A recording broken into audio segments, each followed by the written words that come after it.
Hey Merfolk fans, I'm Joe. Thanks very much for joining me today. If you'd like to support my channel, please check out the link above to my Patreon page. I'll also put the link down below in the description.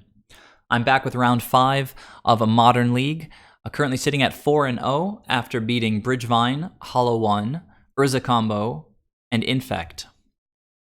So the opponent's on the play in the last round, but I'm extremely happy to see, even though I'm on the draw, a really excellent hand for this last round. The first game of the last round. Opponent plays Scalding Tarn, and for my turn I draw Relic, which, if it's Storm that I'm playing against, Relic is a pretty amazing draw. Lay out AEther Vial and pass the turn. Okay, get to Steam Vents, Spire Bluff, looks like Storm, but no, it's actually Thing in the Ice. So the Trickster in combination with AEther Vial could be pretty good in this matchup. And since one of the few lines that can really beat us easily is like Monomorphose, Spell, Faithless Looting into like double Phoenix, I'm going to get Relic of Progenitus down right away. Trim that Scalding Tarn, and hopefully the opponent can't flip the thing yet this turn. Alright, so opponent takes the turn to play Aria of Flame, which is scary because we have no way to bounce it in game 1. We don't have any Echoing Truths in the main deck. And this card can get really out of hand. They've only got 4 cards in hand, so it's possible they might sort of fizzle with it. We're going to go up 10 life, but then that thing's going to start going crazy pretty quickly.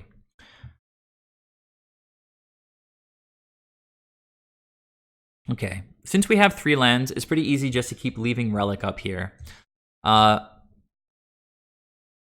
Island means we just play that island, pass the turn. Hopefully the opponent tries to go off with Thing in the Ice. We can flash in Trickster and Vial in Silvergill Adept. We'll take no damage from the thing. We can untap and take AEther Vial up, start getting these Master of Waves onto the battlefield. And as long as the guy doesn't have like 8 spells for Aria of Flame, we should be okay.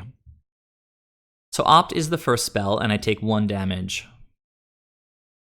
Thought Scour is the second spell. I'm going to take 2 damage from that.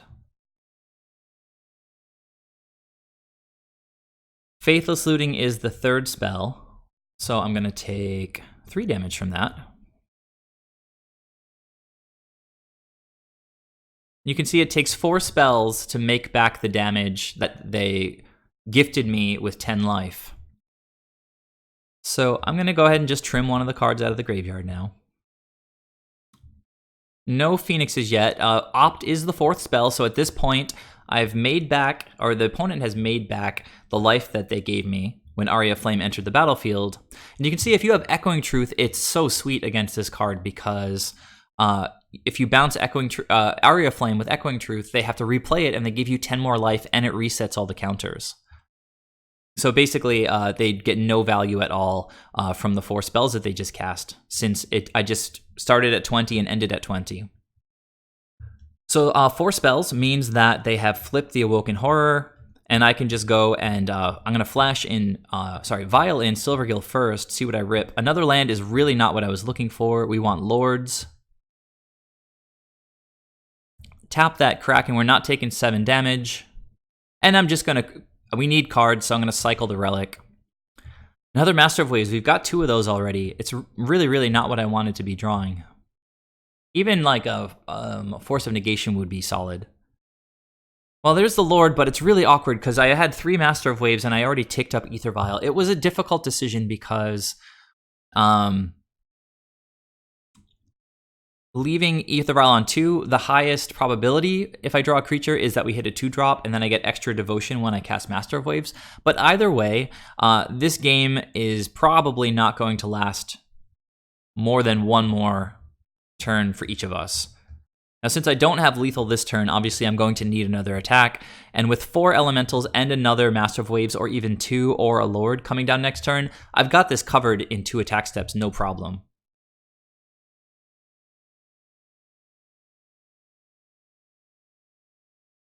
So they've cast 4 spells already.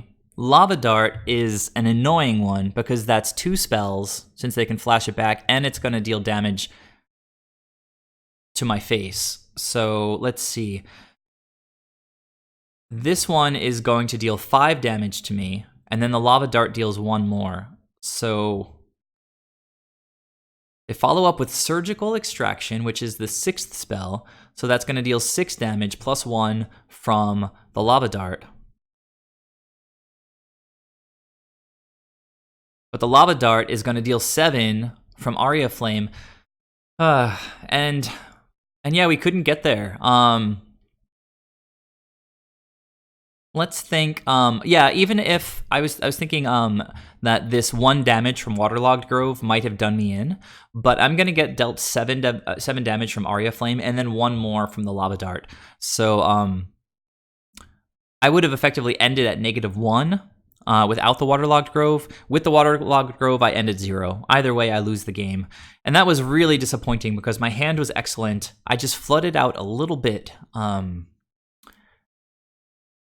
It would have been a turn 5 win. The opponent, since they were on the play, they got the initiative and they got there. So extremely disappointing. I thought I had it since we had such a good hand. Let's go ahead to game 2 and see if I managed to do any better in that one. All right, back for game 2 after losing game 1. Let's check out the sideboard. We were going to be on the play, keeping all the lands in. Sideboard out, all the Benthic Biomancers. They're really weak to Lava Darts and Gut Shots. We keep Silvergills in, even though they're weak, because they at least draw a card when they enter. But Benthic Biomancer is a little bit too susceptible to those 1 point of damage removal spells. All 4 Spreading Seas out. So that's 8 cards out. And I think I brought in 3 Echoing Truth, 2 Dismember, 2 Kiras, and 1 Deprive. So one more time, that's 3 Echoing Truth, 2 Dismember, 2 Kiras, and 1 Deprive. So I'm going to be on the play here, trying to get the 5-0. And sadly had to mulligan right away. But we can make something happen with this hand. So I think the opponent kept on 7. And I chose to pitch the Trickster, but I mean, it didn't really matter. We don't have 2 blue, yet we don't have an AEther Vial. It's going to be an uphill battle on this game. And we're probably going to pitch the Master to a Force of Negation anyway. So let's get that Relic on board, get things started.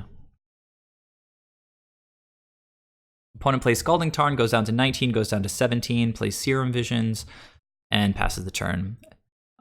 Island is decent. It now is going to move us towards being able to hardcast Force of Negation, hopefully not suffering any further card disadvantage after mulliganing. So I'm going to play the Lord out here. On a mulligan, you need to establish a board. You need to do something. You can't just be totally defensive. Remember, I am the one on the play here. Opponent plays his tap Steam Vents. Another land is absolutely not what I wanted to see. I'm going to attack in with the Master here. I probably should have played my land pre-combat so that I could have cast Force of Negation if they tried to bolt it. Odds are, again, since I'm running with so few resources, that I probably would have spent the Force of Negation to save the Lord. All right, so now let's see what the opponent's got. They're trying to cash in an Anger of the Gods to deal with 1 Lord, and I wasn't really feeling that, so I did cast Force of Negation, exiling the Anger. Going to get to untap and deal a little bit of damage here. Now, Trickster is pretty cool because I do get to activate Mutavault here and then leave up mana for Dismember, Relic, and Trickster. Opponent's down to 10, and we're doing a decent job being the beatdown. Thought Scour is going to fill up their graveyard a little bit. Faithless Looting is going to do the same. We see an Arclight Phoenix, and if they have another spell, they can get that onto the battlefield right now, but it looks like they don't. So all we want to do is beat down here. So let's draw a card. It's another Relic. And untap. Activate Mutavault or no? Looks like I didn't. So I drew an Echoing Truth, which means that we've got a ton of interaction in hand. So after cracking the first relic, I can just immediately sort of reestablish the second relic. This lets me hold up Trickster, Echoing Truth, Dismember, and Relic. Okay, Thoughtscour is going to start rebuilding their graveyard again. We start trimming it with Relic. Anger of the Gods. I have to let this one resolve. I could use Echoing Truth on the Lord, but it just didn't seem like the best investment. So here now, I am going to flash in Trickster. We need to... So I cracked the Relic first to draw cards. Drew a counterspell. Just decent. Going to activate Mutavault here, and we're just racing for the finish line here. You can see we have a 2-turn clock, and with all these lands I've been drawing now, I can hardcast this Force of Negation. I'm going to do it again to protect Mutavault. Force of Negation, in my experience so far, has been used against like Haymakers, like Planeswalkers, combo spells, like Thopter Foundry, but it's also good just to protect our clock when we really need to be attacking. So that Lightning Bolt is not going to resolve.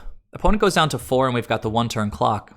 They play a Mountain and spend 4 mana to get an Arclight Phoenix. They do not attack. They respect my lethal damage. If they had a Lightning Bolt in hand, they probably would have attacked.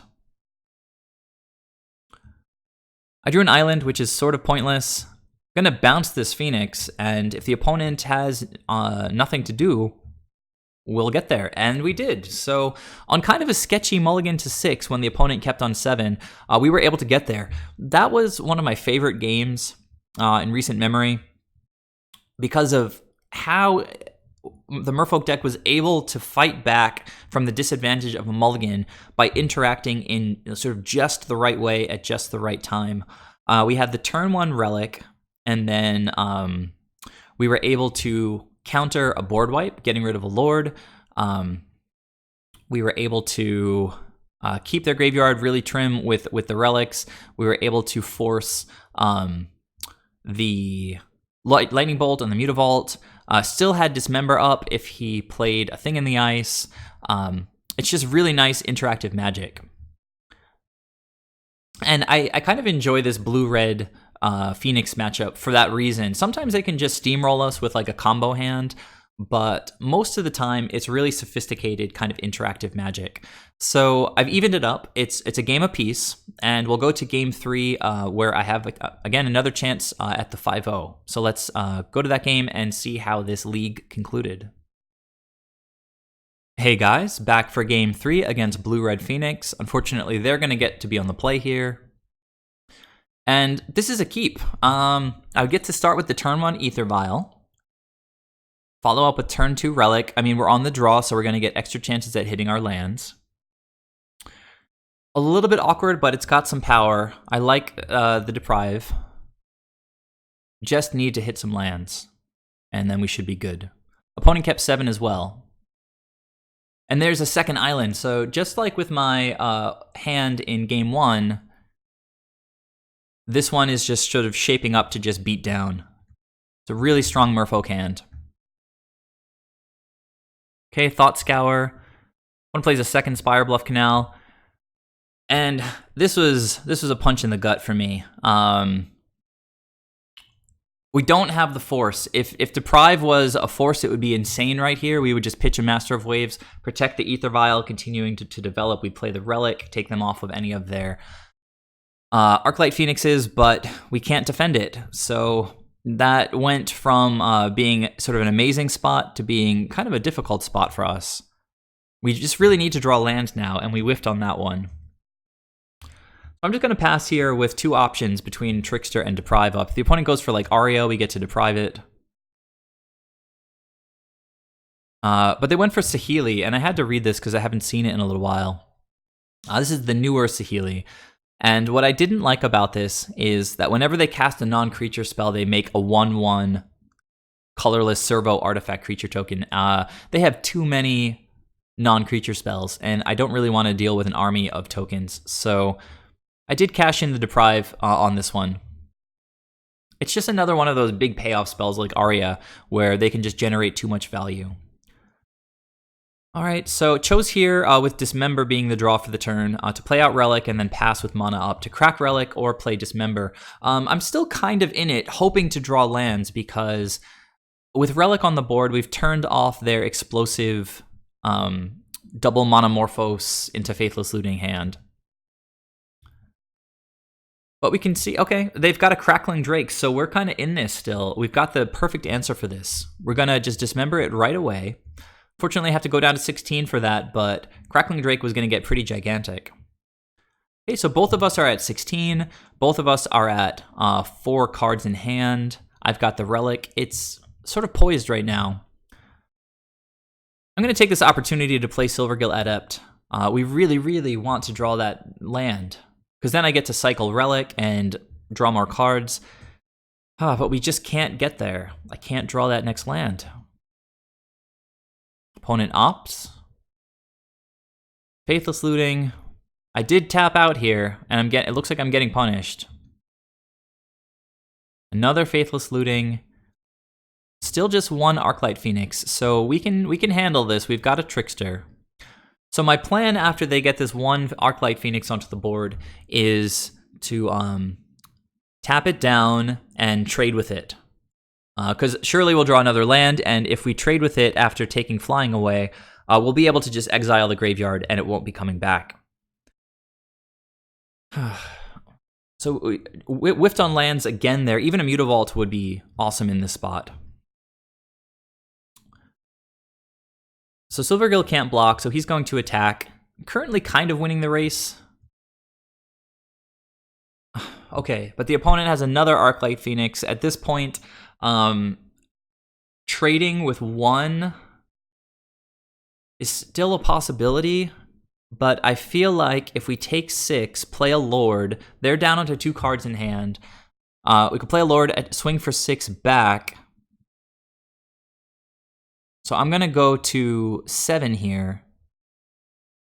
My next attack, they would theoretically go to... Oh, no, I'm sorry. If I don't block, I'm still going to tap 1 down, so I'm only going to 10.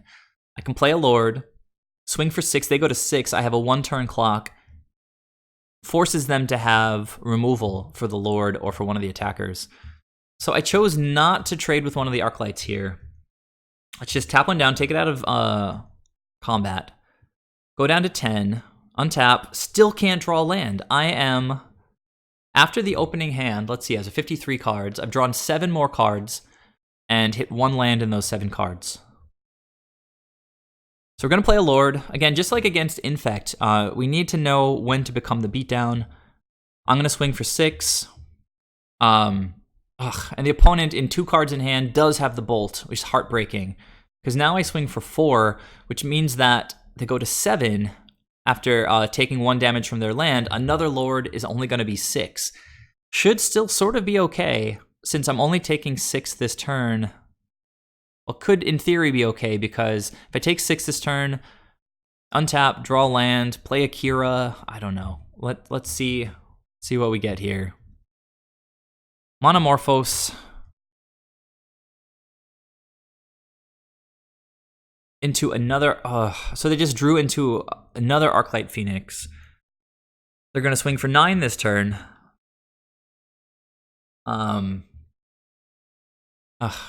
Okay.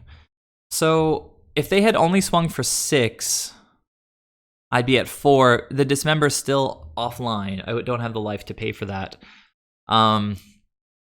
Echoing Truth was the draw. Going into that turn, either that or a land, because a land would at least let me cycle the Relic into another draw, letting me dig for that Echoing Truth. It's such a disappointing game, because you can see how Merfolk can fight really well in this matchup. We've got beautiful interactive tools. I should have been able to keep them off of graveyard value this game, but they killed my AEther Vial. I couldn't defend it. I didn't have a Force in hand. And I just haven't drawn a 3rd land. After, at this point, 8 draws. After the opening hand. In 8 draws, I hit just with a 1 land. Swinging for 6, just sort of a symbolic victory. Maybe the opponent will forget that they're at 1 life and use Fiery Islet. But they don't forget. I I asked the opponent if they were also on the 4-0 going for 5-0, and they were just sitting at 2-0, but they told me that they had just beaten the trophy leader last round. So they went on to play 3-0 in their league, and unfortunately just couldn't get there in this one. So this is one of many 4-1s that I've had in the last few weeks. The list feels really strong when it draws decently. 4-1 is still pretty solid, and great showing for Merfolk. And you could see, just with one card difference in this match, I could have won. If we had an extra land, could have cracked the relic. So anyhow, I'm repeating myself at this point, but it was kind of a difficult loss. You can see the opponent ended on exactly 1 life. You can't get too much closer to the 5-0 than that, but I'm going to keep trying. I've been following my sideboard guide to the letter in all of my matchups, and when I make a discovery, something about an opposing matchup's sort of dynamics, I need to change the sideboard, I update it, and I'll be sure to re-upload my sideboard guide as I make sort of significant changes to it. So thanks for joining me for this league, guys. I hope you enjoyed it. It was a really fun one. There was a lot of great interactive magic. Again, the matchups were Hogak Bridgevine, which we managed to defeat. It was a very exciting one. Hollow One ended up being sort of easy-ish. We got down a couple of Master of Waves after Trickster slowed down their attacks. Then we played against Urza combo. We managed to 2-0 them. The combination of Lords with Island Walk and Counter Magic just was too much for them to handle. In round 4, we played against Infect, and we got fortunate because they sort of gave us game 2 since they had to mulligan down to 3. And in round 5, we played Blue-Red Phoenix, which is typically a decent matchup for Merfolk, but their draws just lined up perfectly against my draws, both in game 1 and game 3. Game 2, the one that I took, was really fun, interactive magic. Actually, the whole league was. I have no complaints about the quality of magic that I've been playing lately. So again, hopefully you guys enjoyed it. Please check out my Patreon page. Consider pledging if you would like access to my sideboard guides. Please subscribe to the channel if you haven't done that already. Please leave your thoughts down below. And yeah, keep tuning in because I'm sure I'll be back soon with a lot more gameplay videos. As always, I really appreciate it, and I'll see you guys there. Bye.